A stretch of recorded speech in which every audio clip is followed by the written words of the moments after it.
I dag har jeg fået til opgave om at forklare lidt om brøk og decimaltal og alt det sjove og det gode der. Vi har ting, som går ned i en butik. Vi ved ikke lige helt, om det bliver Lidl eller Rema endnu. Så har vi tænkt at snakke om nogle rabatter og procent, og hvor meget man kan få, og hvor meget man ikke kan få, og alt det gode. Men vi kan lige hurtigt starte her. Der er en masse biler. Der er 7 biler lige her omkring. Og 3 ud af 7 af de her biler er hvide, så det er jo allerede brøk, hvor vi siger en 1 ud af 3 er 7, ja. Og man kan ikke korte denne brøk, desværre. Ellers så meget dejligt, hvis det kun har været 6 biler, så kan vi nemlig få kort til en anden del. Ja, der sidder en mand i den bil, og ud af alle de her 7 biler, så er der kun én mand. De her biler, det vil sige, det er 1/7 del. Så kan vi se, at der er lidt flere biler her. Jeg ved ikke lige, hvor mange der er, men vi ved i hvert fald, at der er sådan cirka 10 biler. Og 2 af dem, de er røde. De er helt dernede. Det vil sige, 2 ud af 10, det er også røde. Det er en anden måde at sige på, at det er 0,20 eller 0,2, som der også er 20%.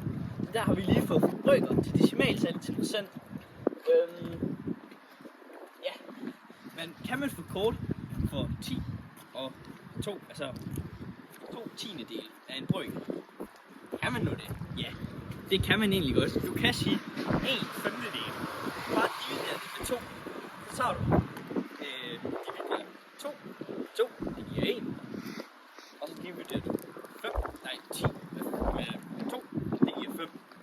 Der har du lige allerede fået en brøk.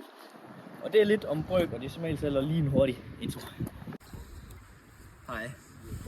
Nu skal vi snakke om den her booster her, hvor meget koffeinindhold der i virkeligheden er i den her. Hvis vi lige starter med at kigge på, hvor meget der er i den, så er der 50 centiliter. Og hvis vi lige omskriver det til milliliter, så er det 500 milliliter. Det vil egentlig bare tilføje et ekstra nul. Hvis vi så læser her bagpå, så står der, at 32 milligram er 100 milliliter. Og det er jo så 132 dele. Og hvis vi så omdeler det til decimaltal, så er det 0,32%. Og hvis vi så laver det om til procent, så er det 32%. Men det kan sige, at 32% af denne booster, det er koffeinindhold. Yes. Der er 180 gram i sådan en her cookie, og en cookie vejer 22,5 gram. Det vil sige, at der er 8 cookies ud af det. Bare som har lige tabt den her cookie. Så 6 af dem er gået i stykker. Det er også en anden måde at sige på 1/4, eller selvfølgelig 6 8/8, som der også er 0,25, som der også er 25%. Det vil sige 0,75, som der også er 75%, ja. Man kan sige 75% eller 1/4 af den her cookie halløjse. Ja, de er simpelthen knækket. Det kan sagt bare sådan noget. Ja. Og det, Jesper, var simpelthen mig og Philips lille regnevideo. Vi håber, det er god nok.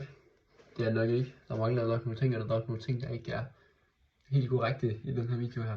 Men den er lavet, og der er afleveret til tiden. Så det er jo godt.